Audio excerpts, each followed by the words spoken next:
नमो नमः। संस्कृत निधि चैनल में आपका हार्दिक स्वागत है।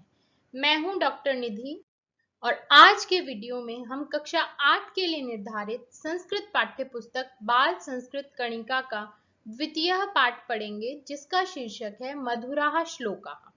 तो इस पाठ में कुछ श्लोक दिए गए हैं, तो उन सभी श्लोकों का हिंदी अनुवाद हम आज के लेक्चर में देखेंगे और इस पाठ का अभ्यास कार्य अगले वीडियो में बनाया जाएगा।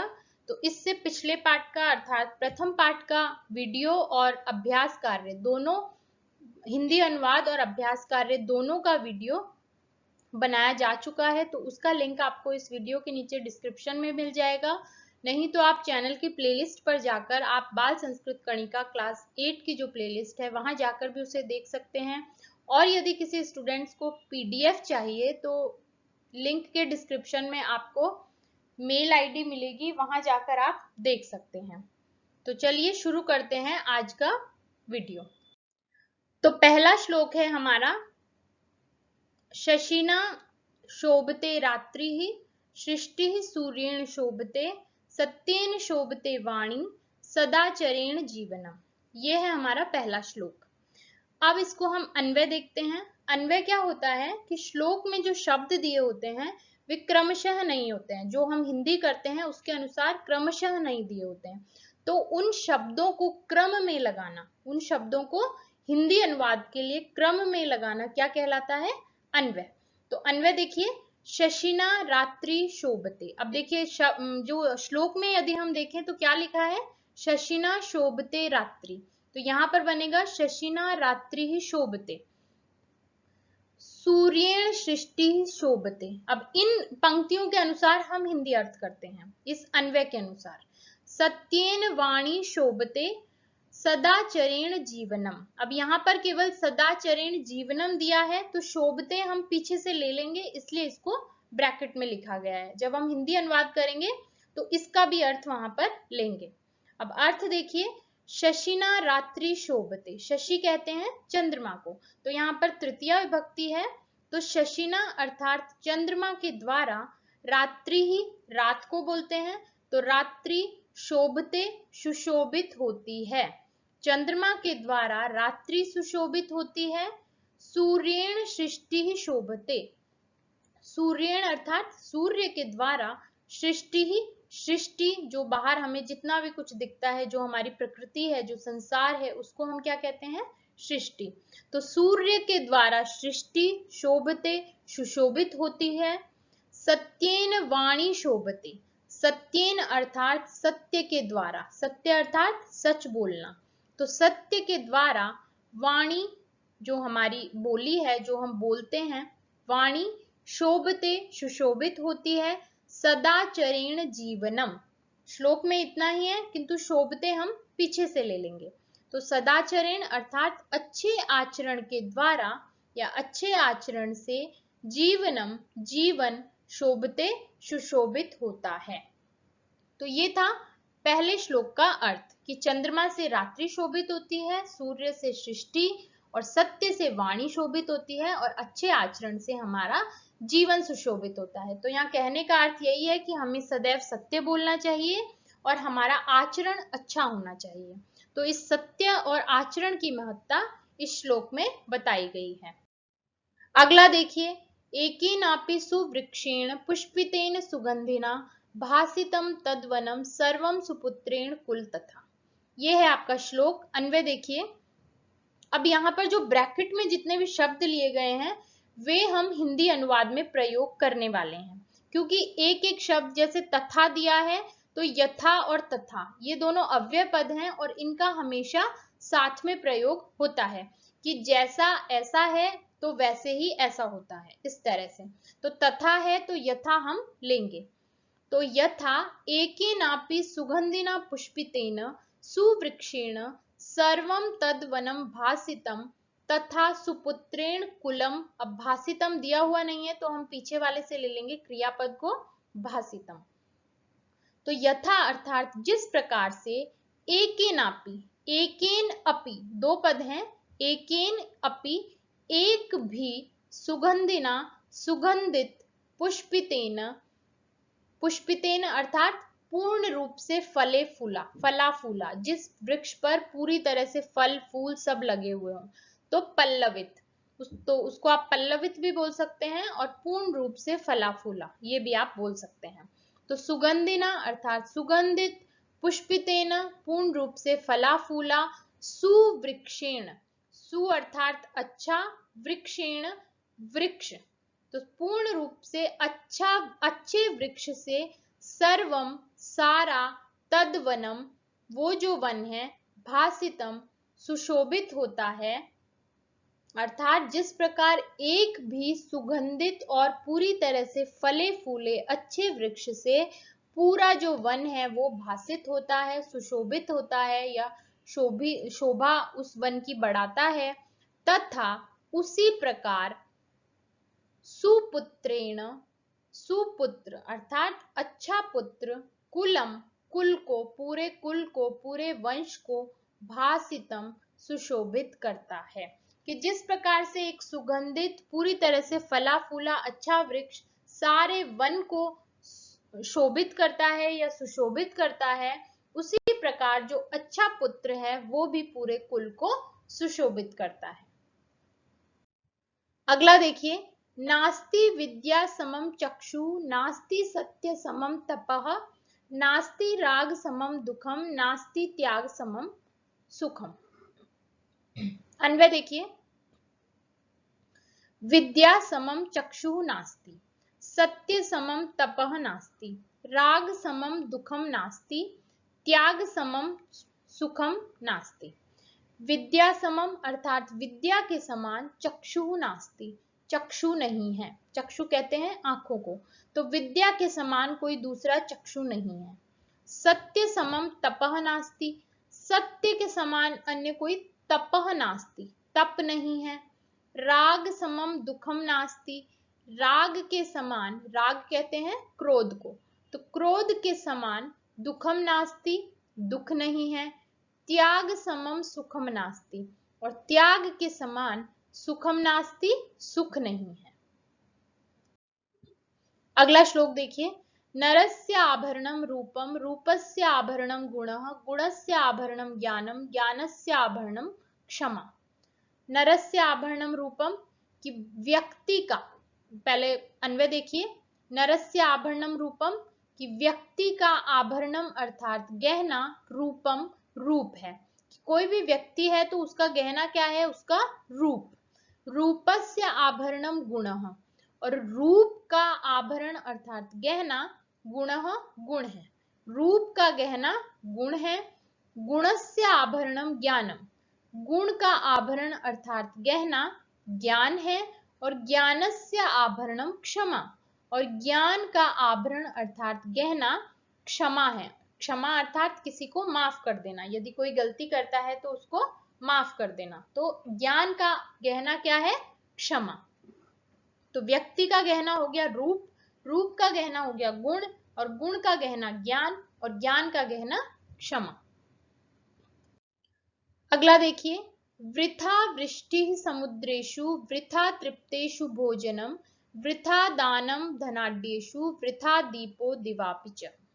अन्वय देखिए, समुद्रेषु वृष्टि वृथा, तृप्तेषु भोजनम वृथा, धनाढ्येषु दानम वृथा, अपि च दिवा दीपो वृथा। समुद्रेषु अर्थात समुद्र में या समुद्रों में, वृष्टि वर्षा, वृथा अर्थात व्यर्थ, बेकार, तो समुद्रों में वर्षा होना व्यर्थ है। समुद्र में पहले से ही इतना पानी है, वहां पर बारिश होके कोई लाभ नहीं है, तो ऐसी जगह पर बारिश हो जहां बारिश की जरूरत है, तो समुद्रों में वर्षा व्यर्थ है। तृप्तेषु भोजनम वृथा, तृप्तेषु अर्थात तृप्त व्यक्ति हम ले लेंगे, जब हिंदी अनुवाद करेंगे तो तृप्तेषु व्यक्तिषु अर्थात तृप्त व्यक्ति पर भोजन व्यर्थ है। कोई व्यक्ति जिसका पहले से पेट भरा हुआ है उसको ले जाकर हम भोजन दें किसी को, तो वहां पर उसको भोजन देने का कोई लाभ नहीं है, वहां भोजन देना व्यर्थ ही है। इसके बजाय यदि हम किसी भूखे व्यक्ति को भोजन देंगे तो उसका हमें कुछ लाभ होगा। तो तृप्त व्यक्ति पर भोजन व्यर्थ है। इसी प्रकार धनाढ्येषु दानम वृथा, धनाढ्य कहते हैं धनी व्यक्ति को, अमीर व्यक्ति को, तो धनी व्यक्ति पर दान व्यर्थ है। जिसके पास पहले से ही बहुत सारा धन है, उस व्यक्ति को धन देने का कोई तात्पर्य नहीं है, वो व्यर्थ ही है। इसके बजाय यदि हम किसी व्यर्थ व्यक्ति को दान देंगे कुछ, तो उसके लिए वो लाभकारी होगा। अपीच, अपीच जहां पर आ जाता है उसे कहते हैं और, अपीच और भी, दिवा दीपो वृथा, दिवा अर्थात दिन में, दीपः दीपक, वृथा व्यर्थ है। दिन में पहले से ही सूर्य का प्राकृतिक हमें जो है रोशनी मिलती है, तो दिन में दीपक जलाने का कोई अर्थ नहीं है। अंधेरे में यदि हम जलाएंगे तो फिर भी समझ आता है, किंतु जिन जिन जगहों पर उन चीजों की आवश्यकता नहीं है, उन चीजों को उस जगह पर देने का कोई लाभ नहीं होता। जैसे समुद्र में बारिश का कोई अर्थ नहीं है, जिसका पेट भरा है ऐसे व्यक्ति को हम भोजन दें उसका कोई अर्थ नहीं है, अमीर व्यक्ति को कोई दान देना उसका भी कोई तात्पर्य नहीं है। इसी प्रकार दिन में दीपक जलाने का भी कोई लाभ नहीं है, वो ये सब चीजें व्यर्थ हैं। अगला देखिए, शशिना च निशा निशया च शशि, शशिना निशया च विभाति नभः, पयसा कमलम कमलेन पयः, पयसा कमलेन विभाति सरः। अन्वय देखिए, शशिना च निशा निशया च शशि, शशिना निशया च नभः विभाति, पयसा कमलम कमलेन पयः, पयसा कमलेन सरः विभाति। शशि कहते हैं चंद्रमा को, निशा कहते हैं रात्रि को। तो शशिना शशि के द्वारा अर्थात चंद्रमा से निशा, चंद्रमा से रात्रि है। शशिना चंद्रमा से, निशा रात्रि है, च ले लेंगे, और निशया च शशि, और निशा अर्थात रात्रि से चंद्रमा है।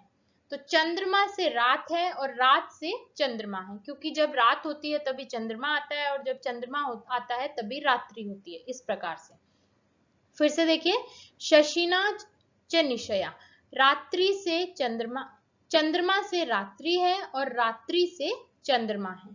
शशिना निशया च, चंद्रमा और रात्रि से, नभः, नभ कहते हैं आकाश को, आकाश विभाति सुशोभित होता है। आकाश में जब रात्रि और चंद्रमा होते हैं रात को, तो उस रात्रि और चंद्रमा से जो आकाश है वो सुशोभित होता है। पयसा कमलम, पय कहते हैं जल को, पानी को, तो जल से कमलम कमल है, कमलेन पयः, और कमल से जल है। जल है तो उसमें कमल है और कमल है तो जल है। पयसा कमलेन, जल से और कमल से, पयसा जल से, कमलेन कमल से, सरह सरोवर, जिसे हम तालाब भी कह सकते हैं, सरोवर विभाति सुशोभित होता है। अर्थात उस तालाब में यदि पानी नहीं होगा तो कमल नहीं होगा, और पानी और कमल दोनों ही नहीं होंगे तो उस तालाब की भी कोई सुंदरता नहीं होगी। तो वो जल और कमल दोनों ही उस तालाब को, तालाब की सुंदरता को बढ़ा रहे हैं, इसलिए उन जल और कमल से वो तालाब सुशोभित है। विभाति का अर्थ होता है सुशोभित। फिर से देख लीजिए, चंद्रमा से रात्रि, रात्रि से चंद्रमा, चंद्रमा और रात्रि से आकाश सुशोभित है, जल से कमल है, कमल से जल है, और कमल और जल और कमल से सरोवर सुशोभित है। यस्य नास्ति स्वयं प्रज्ञा शास्त्रम तस्य करोति किम, लोचनाभ्याम विहीनस्य दर्पणः किम करिष्यति। अगला जो श्लोक है उसका अन्वय देखिए, यस्य स्वयं प्रज्ञा न अस्ति, नास्ति है उसको जब हम अलग करेंगे यहाँ पर दीर्घ संधि है, न प्लस अस्ति, इस तरह से होगा। तो यस्य स्वयं प्रज्ञा न अस्ति तस्य शास्त्रम किम करोति, लोचनाभ्याम विहीनस्य, लोचनाभ्याम विहीनस्य व्यक्तेः, ये हम जब अर्थ लगाएंगे तो वहां पर लेंगे दर्पणः किम करिष्यति। तो यस्य जिसकी, स्वयं खुद की, स्वयं अर्थात खुद की अपनी, प्रज्ञा बुद्धि, न अस्ति नहीं है, जिसकी स्वयं की बुद्धि नहीं है, तस्य शास्त्रम किम करोति, उसका शास्त्रम, शास्त्र अर्थात जो हमारे धार्मिक ग्रंथ हैं, जो हमें कुछ शिक्षाप्रद प्रेरणाप्रद बातें सिखाते हैं, वो शास्त्र किम करोति, क्या करता है। अर्थात जिसके पास खुद की बुद्धि नहीं है, उसको कितना भी धर्मशास्त्र का आप ज्ञान दे लो, उसका कुछ नहीं हो सकता। जिसके पास खुद की बुद्धि ही नहीं है, जब वो किसी चीज को समझेगा ही नहीं, तो उसका शास्त्र क्या करता है, अर्थात कुछ नहीं करता है, उसका कुछ भी नहीं हो सकता है, जिसके पास स्वयं की बुद्धि नहीं है। लोचनाभ्याम विहीनस्य, लोचनाभ्याम यहाँ पर द्विवचन का रूप है, तृतीया के द्विवचन का।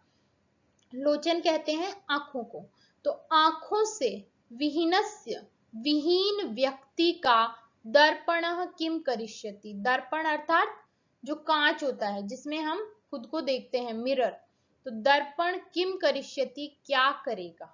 आंखों से विहीन जो व्यक्ति है उसका दर्पण क्या करेगा, अर्थात जिसके पास आंखें ही नहीं है उसका दर्पण क्या कर सकता है कि वो कैसा दिख रहा है। दर्पण का कार्य क्या है, आपको दिखाना, पर जिसके पास आंखें ही नहीं है उसका दर्पण क्या कर सकता है, उसको दर्पण कैसे उसको दिखा सकता है। तो जिसके पास बुद्धि नहीं है उसका शास्त्र क्या करता है, अर्थात कुछ भी नहीं करता। लोचनाभ्याम, आंखों से विहीन व्यक्ति का दर्पण क्या करेगा, अर्थात कुछ नहीं करेगा। तो इसलिए हमारे पास स्वयं की बुद्धि होना आवश्यक है। इसको एक लौकिक उदाहरण से समझाया गया है। दर्पण जो है इसका लौकिक उदाहरण दिया गया है कि जिसके पास आंखें नहीं है उसका दर्पण क्या करेगा, इसलिए हमारे पास खुद की बुद्धि होना अति आवश्यक है। तो ये था इस पाठ का हिंदी अनुवाद। अभ्यास कार्य का जो वीडियो है वो अगले पार्ट में दिया जाएगा। तो यदि आपको वीडियो पसंद आया हो तो वीडियो को लाइक और शेयर करें, चैनल को सब्सक्राइब करें। मिलते हैं अगले वीडियो में एक नए विषय के साथ। जय तु संस्कृतम।